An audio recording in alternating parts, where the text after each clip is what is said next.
Hi everyone, welcome to the Stitch Sessions and welcome to a little crochet tutorial lesson today.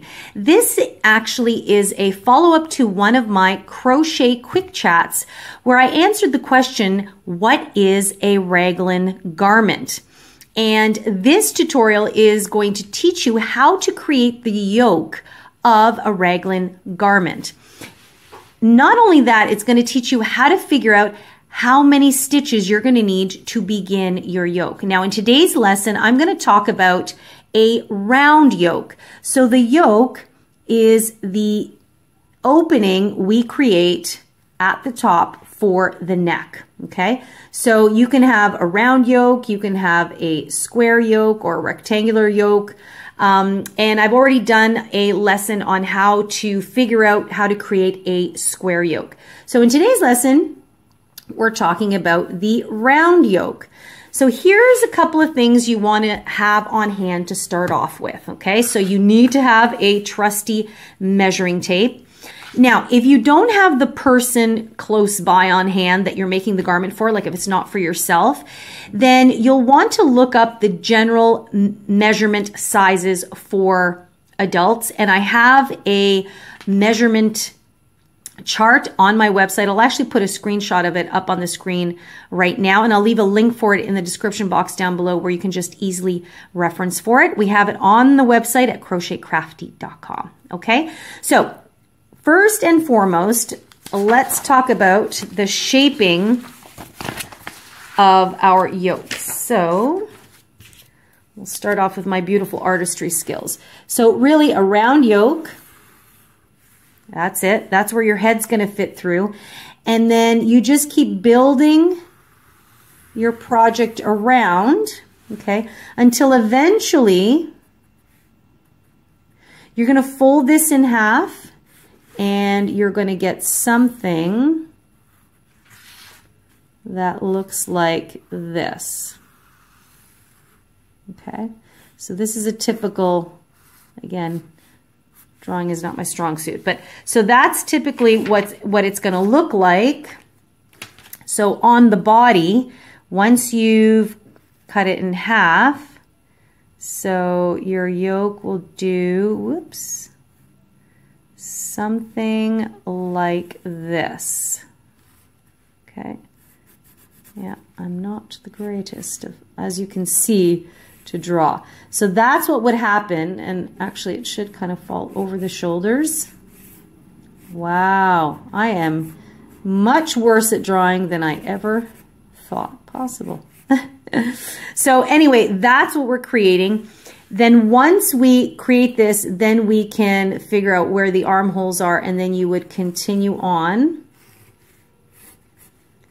to create the rest of the garment, okay? And then we'll talk about the sleeves and all that fun stuff. Okay, so the big question is, well, how do I know how many chains to begin my yoke? Now, the thing you want to, first of all, make the decision, is this going to be a pullover or is it going to be a cardigan? Okay, so the cardigan will have the opening at the top. Now, generally speaking, with cardigans, you're going to want your neck opening usually to sit a little closer to the neck, okay? And that way you have a little bit more closed in. And you have the luxury of doing that because there is an opening. So hopefully you can see that there. Now, the caveat is this. If you are doing a pullover, it's going to make a difference in the measurement because usually when we work with a round yoke, the measurement you're going to need to take is your head measurement. And so that is the circumference around the head. Okay. Now, an average female adult is usually about 22 inches. Okay. So you want to take the head measurement. Okay. Some people will take the neck measurement, right? So like I said, if you're doing a cardigan, the neck measurement is fine. Like when we talked about doing the square yoke, we talked a lot about what the back of the neck measurement would be, because most of the time it is a cardigan, and so it's sitting a little closer to the neck. But if you're see how the neck is obviously a lot smaller than the head. If you're doing a pullover, your head is never going to get through that. So the measurement you need is your head circumference. Okay, so once you get that measurement, so like I said, on average it's 22 inches. I would actually add 1 more inch in this case, because again, as we crochet, sometimes things get a little bit more snuggled in. So I would do 23 inches, okay? So that way you can get it over your head. So what you're gonna do is you're gonna chain up the number of chains you need to reach 23 inches in this example. And in fact, what I would do is I would then add an additional, 2 chains or whatever, and then come back. So I've done all my chains. I would do an additional 2 chains, and now I would double crochet all the way across.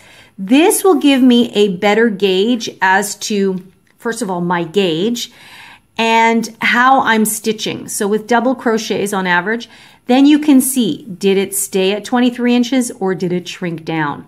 So if it shrunk down, then you know, okay, I actually need a few more chains. Okay, so that is a really important thing to do at the very beginning, because you don't want to, crochet your whole yoke and then realize, holy cow, I can't even get this over my head. Okay, so really important there. That's how you figure out the number of chains. Once you have the number of chains you need to create your initial yoke, you're then going to slip stitch back into the very first chain, and that's going to create your circle. Okay. Now, here's where the questions come about, is where do I increase? So with the square yoke, it was pretty straightforward. But with the round yoke, we have a totally different story. So actually, before I get you guys to slip stitch to join, one thing you want to be aware of is that you want your chains to be in multiples of 10. Okay. So why do I want that to be in multiples of 10? So I'm going to show you why. Now, there are some out there that say automatically start off with multiples of 12, because generally when we're doing crochet circles, 12 is a number that comes up a lot. But I'm going to show you why I use the 10 right off the bat, because it's a number you're going to end up using anyway. So let's go back to our yoke here. So we've got our head, right? And then we've got our shoulders.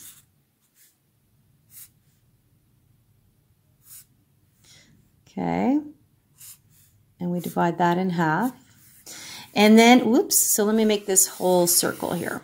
Okay. So we've got our shoulders.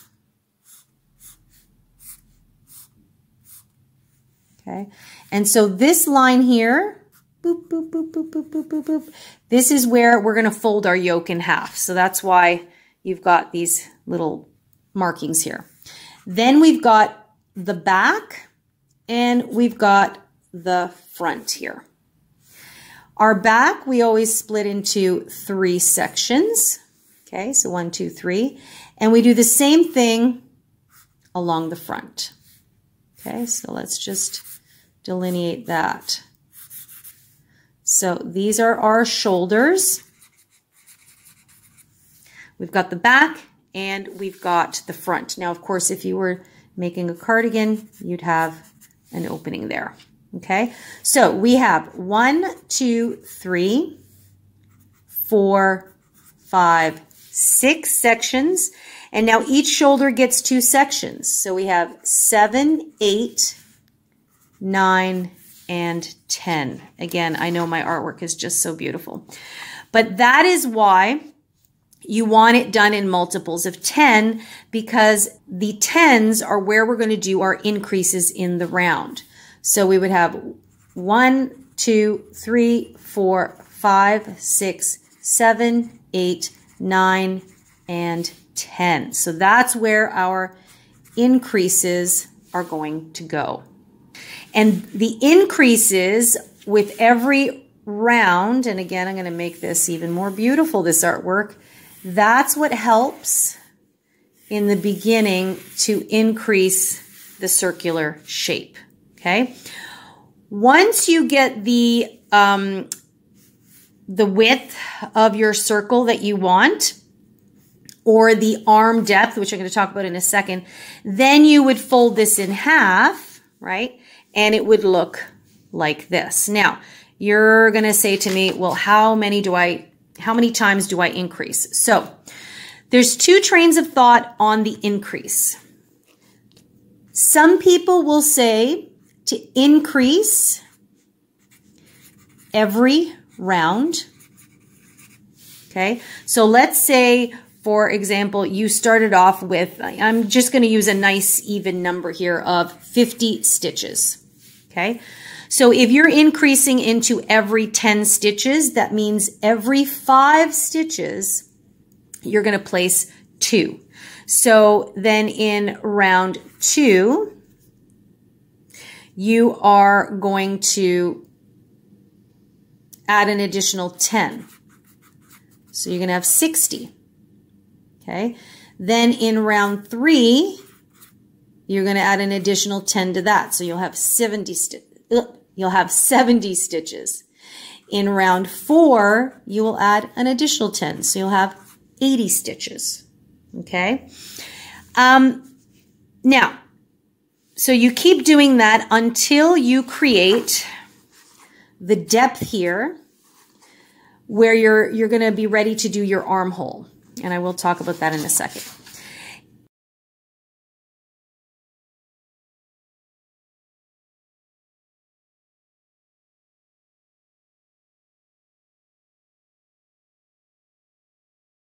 Now, the other train of thought is to increase in every other round. Okay? And it really depends on the look of what you're going for. A lot of times, am more partial to doing this one. And I'm going to tell you why. It generally just softens the rounded shape of your yoke.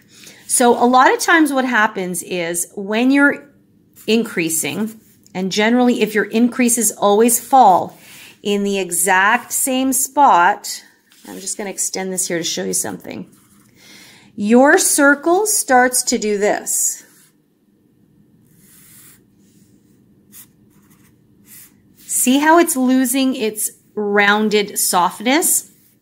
And that's generally what happens when you do excessive rounds, where the increase always falls exactly in the same spot. There's a couple of other tricks I use to soften this edge out, which I'll talk about in another lesson. But generally, by spreading out your increases to every second round, it does help a wee bit to soften that up. So, but again, this is totally up to you. But know that your increase points are going to happen in 10 spots. So now let's say you might say to me, well, Karen, I took my measurement, and for my measurement, I need 55 stitches, or I have 53 stitches. It's not a multiple of 10. That is totally okay. So do not worry about that. So you would still do your increases in 10 spots. So you're every 10 stitches, you're going to increase. So that means for you, if you had 53 stitches, right? And multiples of 10 is, so you divide it by 10, that's 50. That means you're going to have 3 left over. Do not worry. You can have a few extra stitches. And I think they even say you can get away with having up to an extra of 5 stitches. It's not going to be the end of the world. So what do? If you have an extra 3 or 5 stitches, just go to your chart and figure out where you want to add those extra stitches. So maybe for you, like if I had an extra 3 stitches, I might add like plus 1, maybe like 1 stitch on each section of my back. And then I would add 1 stitch in the front section here just to disperse. So maybe in the back, I am going to maybe increase in the 11th stitch on this section. I would do 10 and then increase on the 11th stitch here.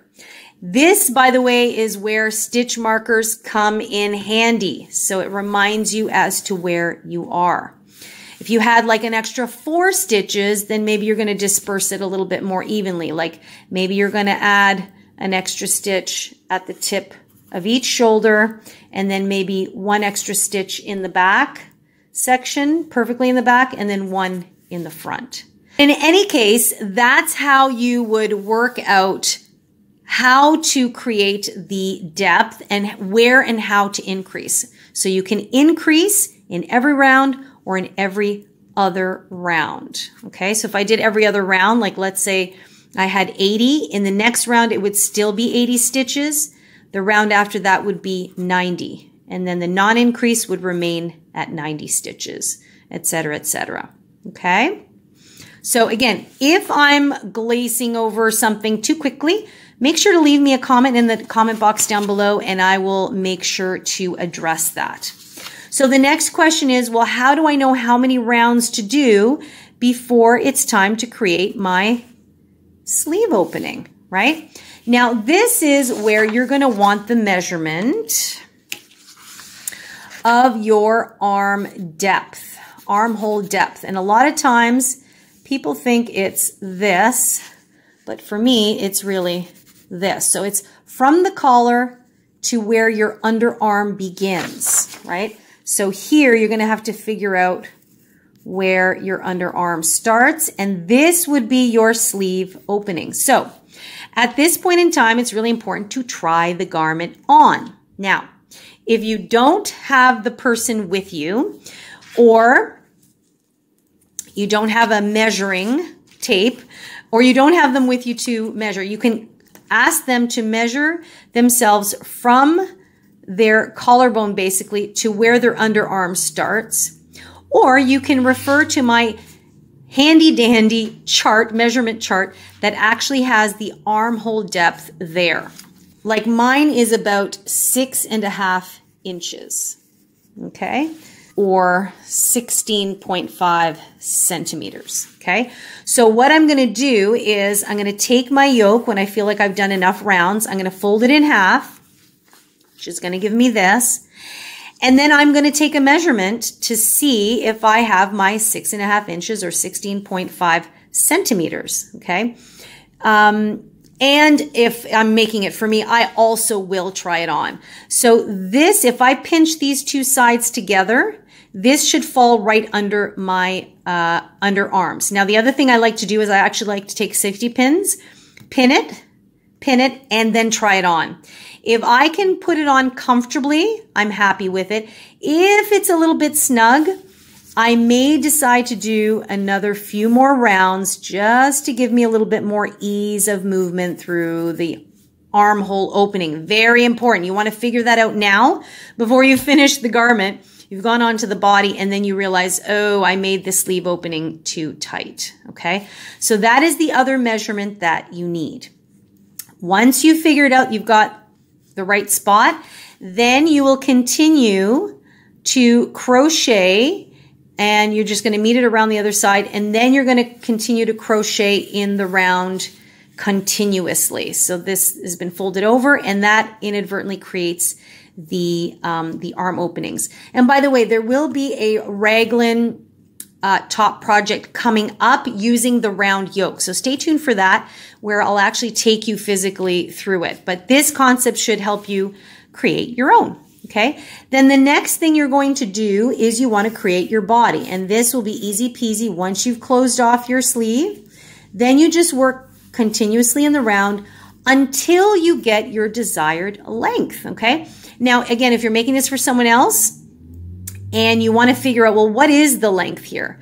What you want to look for, or what you want to find or look up, is the back to waist measurement. So when you're looking at a template here, that would be from the back of the neck all the way down to the waist, okay? So that is, whoops, let me just clarify that there. So that is the full length of your garment, okay? So you would then get that measurement, and let's say, I don't know if it was 30 inches. You are going to keep crocheting until you reach 30 inches from the neck down to the waist. And of course, if you want to make it longer, you at least now know that that's your minimum, and then you would continue crocheting up until your desired length, especially if you're making a cardigan with a round yoke and you want to make it like a duster, you can make it a bit longer, okay? And lastly, if you are going to actually form sleeves or create the sleeves, the other measurement you need is your sleeve length. And generally speaking, the length you want is from the underarm to the wrist, okay? Because that's going to give you the biggest give. And especially with the round yoke, it already drops a little bit over the shoulder. That's going to give you a lot of flexibility there. So that's the other measurement. So you would begin crocheting around that opening, and you'd continue working in the round, and you would go until you reached the length that it calls for, or your desired length. Again, if you want it to be longer, don't forget, if you are going to crochet a cuff, you can always make it a little bit longer and add more length as well. Okay. And of course you can also add a little bit of little trim around the top as well. And that is pretty much it. That's what's involved in figuring out how to create your yoke. Now, I went a bit further, obviously, into breaking down how to create your garment or what the measurements are that you need. But this should arm you with being able to design your own garment. And this for me is super exciting, because that way now you've got the freedom to pick the stitch type that you want, the colors, all that kind of fun stuff, whether you're going to make it a cardigan or a pullover. Now you're armed with all the tools you need to create your own. So I hope you found this tutorial lesson helpful, useful. If you know of a friend that may find this useful, please do share it. And if you like this type of material, this type of lesson, please do give me a thumbs up, and I'll continue to make more of these tutorial lessons for you guys. And if you haven't pressed that subscribe button, I urge you to do so. Come and hang out with me. It's totally free. I love sharing my crochet journey with you all. So I'll leave it there for now. Otherwise, I will see you on Wednesday as usual for our next crochet project. So take good care of yourselves. Happy crocheting, and I will see you guys in the next session.